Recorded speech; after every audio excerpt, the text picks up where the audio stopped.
You're watching TVC Breakfast. Let's get into our first discussion. The Nigeria Police now has a new salary structure as the Federal Executive Council has approved a peculiar allowance that will take off from January 2022. The allowance will increase police personnel take-home pay by 20% of their present earning. Briefing State House correspondents, Minister of Police Affairs, Maigari Dingyadi, said that the approval was in line with President Muhammadu Buhari's commitment to enhancing police personnel pay in fulfillment of demands made by NSAS protesters. Also approved by Council was the review of police duty tour allowance to 6%. As well, the release of 1.2 billion naira for the payment of uninsured benefits. The Federal Executive Council also approved the sum of 1.2 billion naira for the payment of outstanding allowances.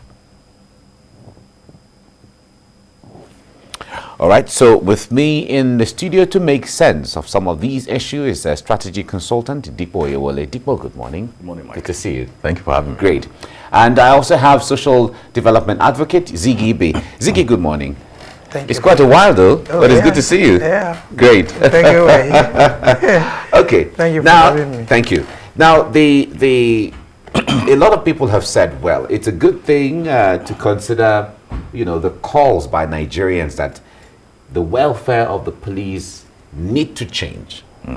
However, there are so many, comments and calls from here and there saying, if you're making the change, then make the change. 20% increment of the salary, a lot of people say is just like a little drop in the ocean. Let me start with you, Dipo, on this.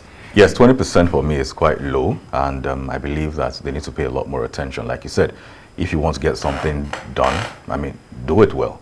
So I see no point why you're saying that you want to increase your salary or you're not paying attention to their welfare, which is a conversation that has been raised time and time again by Nigerians on different platforms, on different fora, like you cited as well with the NSAS and all of that, and then you're saying that you're going to do that and then it's going to be 20%. Also noting that inflation is on the rise, prices of goods and services are on the rise, price of transportation is on the rise. Next year you're saying you're going to remove subsidy.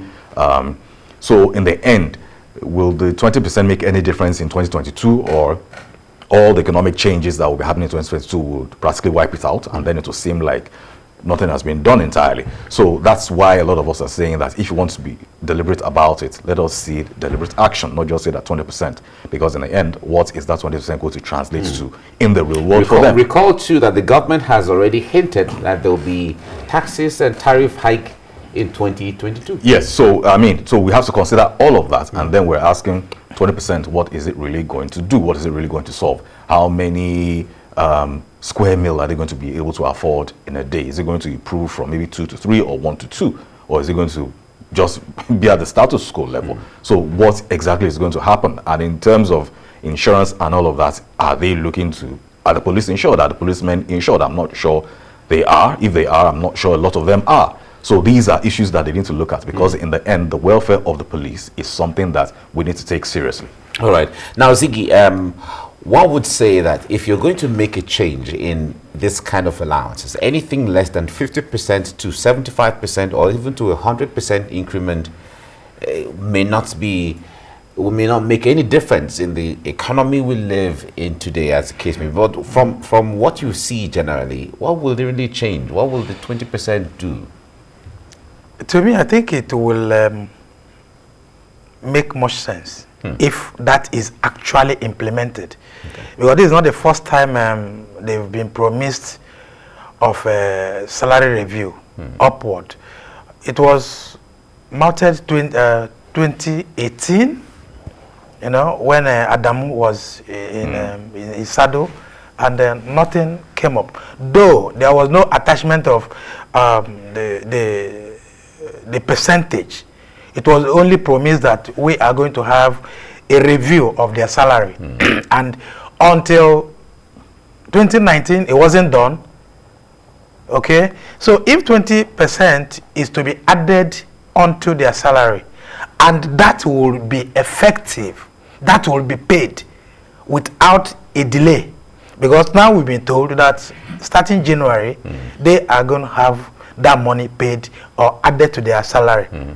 And don't forget, the Auditor General is in the picture too. So he has to actually work out the structure, how it's going to happen and all that. So this might be some of the delays they will face. If that is done, and this review shouldn't be tenured. It should be done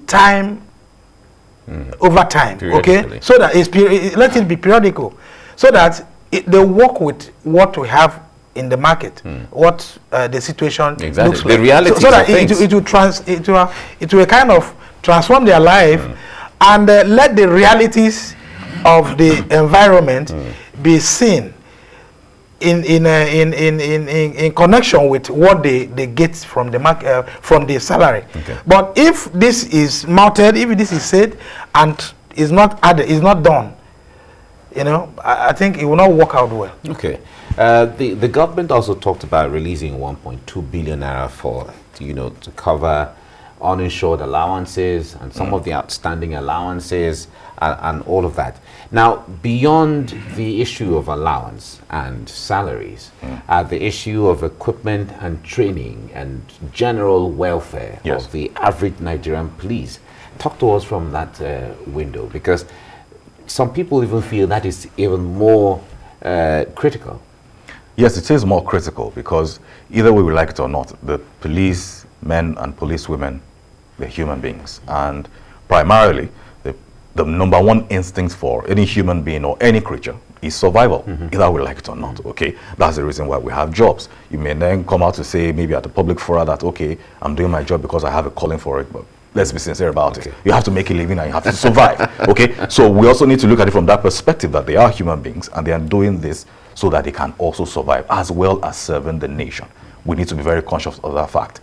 That being said, I believe that so far we haven't seen a lot of appreciation and may I say a lot of dignity in the labor that they offer to us in terms of the remuneration that they receive, because we're talking about 20%.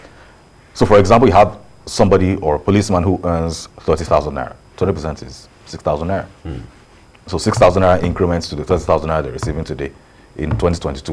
What difference do you honestly think that will make in their lives? So yes, it may be a step in the right direction, but we're saying it isn't enough, because even if we're saying 100%, at 30,000 naira, 100% is 60,000 naira. How much difference can that make? And I like what he said. He made a statement. He said the practical realities in the market. So yes, today we're saying 20% may be a step in the right direction, but what are the practical realities of that 20% in the markets today? How many things can it get them to buy? Because either like it or not, they have families. Either they're policemen or policewomen, they have families. What impact will that make in their lives? And in terms of funding and welfare, we've always questioned how the entire funding system goes for the police. Because then we hear that, oh, the governors fund them, they get orders from the central, and then somehow allowances fall through the cracks, welfare isn't taken care of. So I think there needs to be a lot of transparency in terms of how the police is actually being funded. And we should actually know where all these monies are going. Because we keep hearing that these people have security votes, somebody is voting for this, somebody is giving the police this. Aside from the vehicles they are getting, what more are they getting for their individual persons? In fact, if you're talking about the vehicles they get from either some trust fund and all of that, it's not across the board. It's not across the board. Because it's just some states that are doing those. Not all the states. Some states, some organizations, some foundations. Providing for them. But in the end, in the end, Yorubas have a saying that says that it is the strength you have within that you that the strength you have within is what you use to express yourself on the outward. So if you're saying that give me new vehicles and then I haven't eaten, I'm sorry. If I crash your vehicle, don't complain that I crash your vehicle, because I'm not well taken care of. You can't be saying that you're in pursuit of a thief or a criminal and then your mind flashes that, oh, is my wife going to be taken care of today? Are my children going to eat when they get back from school today? These are things we need to be very conscious about when we're talking about the welfare of the police. Okay. Now, Ziggy, let's talk about the ideal police. We watch, apart from those who have traveled, across the world and all of that, the others who have not traveled at least have an ideal picture from the Hollywood movies we watch and all of that, what an ideal police looks like in the West, and so on. Of course, Nigeria, we will say we have what it takes to have that kind of police. If we send our police on UN peacekeeping mission and other things, when they come back with medals and so on. So we have what they performed well. They perform well. Yeah. So the point there is, what would it take to have an ideal police for Nigeria? Is our environment, okay, and our system. I wonder what this environment and system is. Oh yeah, we need to talk about it. We need to know. Or maybe we need to research into this system and many times in different fora we've advocated that police should be taken care of. These are security personnel who lay their life down for others to live. What that means is that if they are not well taken, just like you are gate man, if your gate man is not well taken care of, he wouldn't be happy opening gate for you on and off. Okay, and what that means is that, or your driver, someone who drives you, your life is in his hand, so he must be taken care of. Otherwise, if he wants to crash your car, he wouldn't think about his own life because he's worthless at that point. He knows your is more valuable. Is more valuable. So he wouldn't, so he wouldn't think much about when he wants to crash your car. But if he is well taken care of, he will think about his life that is valuable. He will think about his own boss life and other things that are components of his life. So our environment, we've talked about what's the name? Corruption as eating deep into the, like we are talking about money that will be brought out for them now. That money, will it be paid as at when due? Would they get it as at when these people need it? Because they are human beings living in the same society, going to the same market big men go, they perform the same activities we do. The difference is that their own tax of protecting life is more huger than what we expect. And the issue here is the more care that they are given, the much of the work they will do. During the EndSARS, and this is maybe one of the products of the EndSARS demand was that their salary structure should be reviewed, and we are seeing it done now. Okay, whether you like it or not, police people should be grateful that it happened. Okay, because they are beginning to enjoy it. But some analysts will not say they should be grateful because this should have been done long before now. That is why I said the system, the society. Otherwise, if a policeman is seen in terms of what he does, like a teacher is enabler of all of us being here today. Otherwise, we wouldn't be here. How much is a teacher being paid? Okay, so a policeman does so much job, protecting that. I was here as early as 5:30. I shouldn't have been here if I didn't have that feeling that someone somewhere is protecting my right of way to hear. Okay, so that feeling alone is enough for me to think that policeman needs more than other agencies. Okay, and like someone said, the same gesture that is extended to police people should police institutions should be extended to other security agencies too, because their work is much than we think they are. Okay, so they must be seen as working beyond our thoughts. Exactly. Well, when it comes to the military, of course, the military, their role is very different, is out there, and if we delve into the issue of, okay, are they well remunerated? Of course, in comparative terms, one would say, oh, maybe their salary is very different, it might be better, but what they deserve, is it what they get? It's totally a different discussion altogether. Sure. Let me ask you the same thing. When it comes to the ideal police we're looking at, what will be adequate for our police? What will make us have an ideal police? Well, for me, I believe that primarily welfare should be at the forefront of it.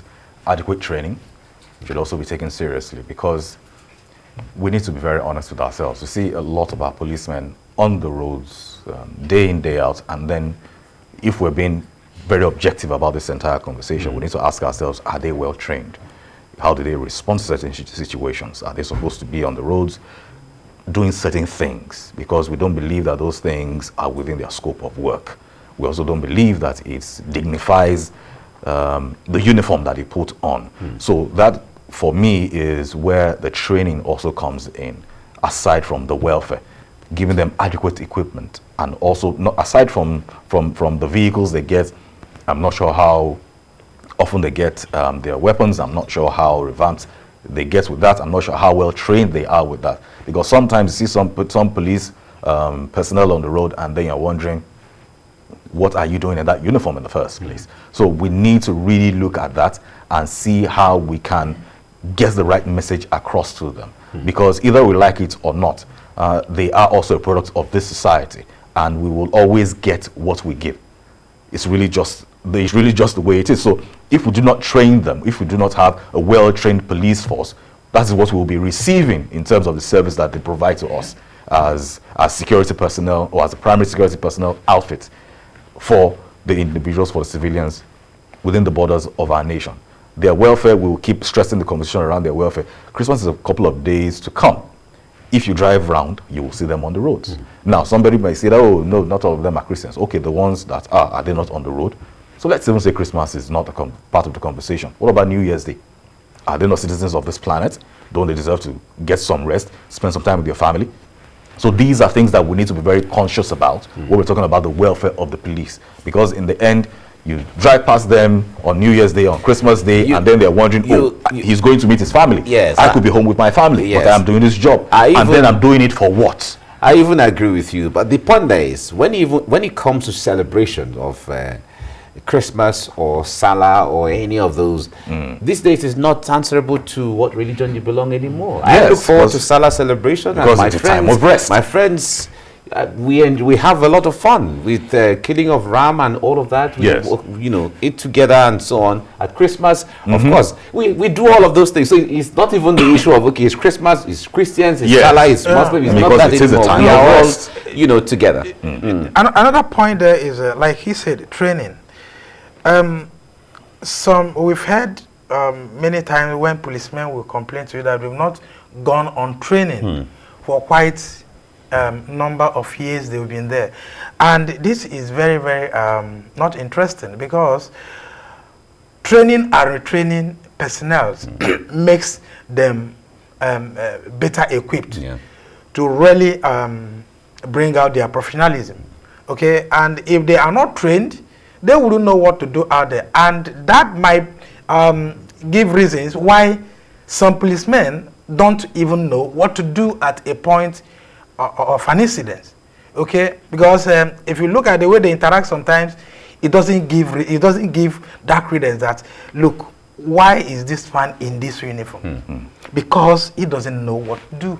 But if he were given an adequate training, directing him on what to do at the right time, on areas of competence, on how to tackle issues, specific issues, peculiar issues.